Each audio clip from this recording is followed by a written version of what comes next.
All right, let's talk about the Miami Hurricanes here for a little bit. Look, obviously, the season did not go the way anyone really hoped, especially after a relatively strong start. But it's important to understand that the long-term success of the Miami Hurricanes program really hinges on one factor, and that is recruiting.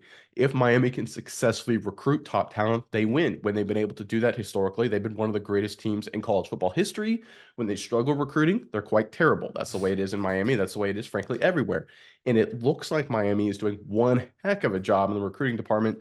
Let's go ahead and pull up this image courtesy of 24/7 Sports. It's revealing the 2024 recruiting class rankings right there. And you can see how it's really interestingly set up. You've got Georgia, two-time national champion. They obviously had a big victory over Florida State, number one. Alabama, Texas, they're in the college football playoff. Ohio State, just outside the college football playoff. Oregon, just outside the college football playoff.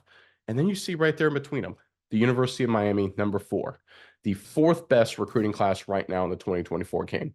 Folks, this is huge, right? This is where Miami can become once again the Miami of old. It's getting the top flight talent back into Coral Gables. That is the issue with the Miami Hurricanes. I know a lot of people are criticizing the coaching, and honestly, especially looking at the Georgia Tech game, rightly so.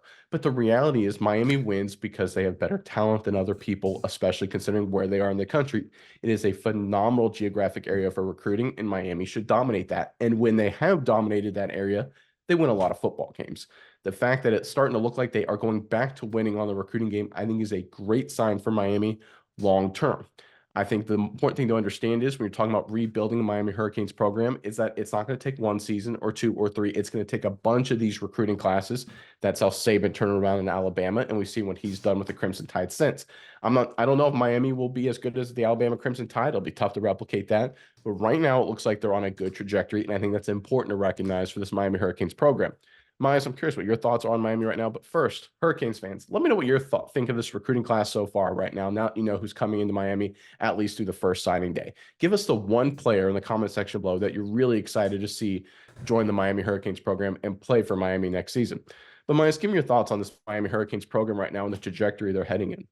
Yeah, Nick, I think they're doing an excellent job. And if we take a look at some of the players they have brought in, it just shows we saw earlier that they have a lot of talent spread out. They've got a couple of 5 stars, they've got like 11 4 stars, they got 14 3 stars. This is a very balanced class overall. They got a lot of mix of talent, but I think it's a very strong class in the sense that they have done what they needed to do to start the rebuild process to get back on track. They dominated the state of Florida first. They got 14 guys out of the state of Florida.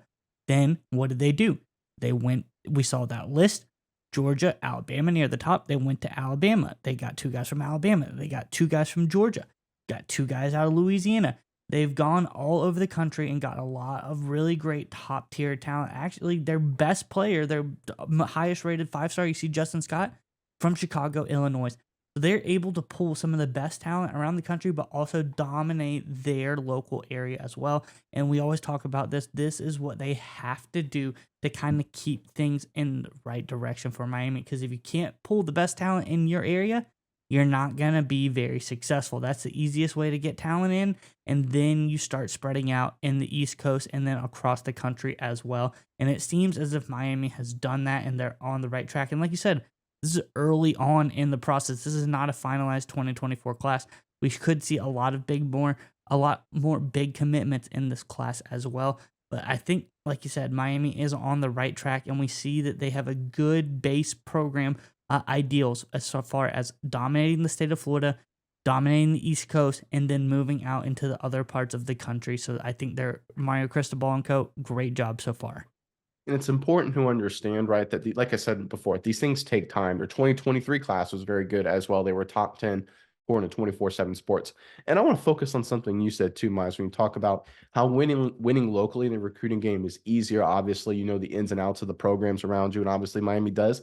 But here's the hard part for Miami, theoretically, is everybody in the country knows that the South Florida region in Central Florida, frankly, almost the entire state, to be totally honest, is so ridiculously full of talent that you better believe Alabama, Georgia, Tennessee, Florida State, University of Florida, LSU, Texas, Texas A&M, Oklahoma, UCLA, USC, Ohio State, Michigan, whatever. Every big massive blue blood program in the country is going to South Florida to try and poach recruits from this area just because it's so deep and so talented. So Miami doing a good job dominating the state of Florida isn't just a sign, okay, they're winning locally. It's different than say Nebraska winning the state of Nebraska. It's a good job by Nebraska to do it, but it's a different realm of competition for athletes when you're winning the state of Florida compared to winning, say, the state of Colorado, Wyoming, right? Nothing against those states. It's just a completely different animal. So it's not just that Cristobal and company are doing a good job in the state of Florida. They're also fending off other programs that are trying to poach their local guys.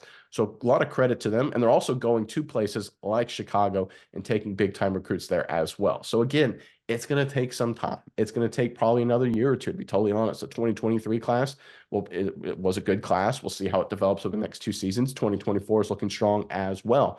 We're probably going to look for a program right around the 2025 season, right? And so this next season, I think will be a little bit better. But I think if you head into 2025, this Miami Hurricanes program could be a legitimate force and I think a likely college football playoff contender because they have a lot of talent coming in at Coral Gables.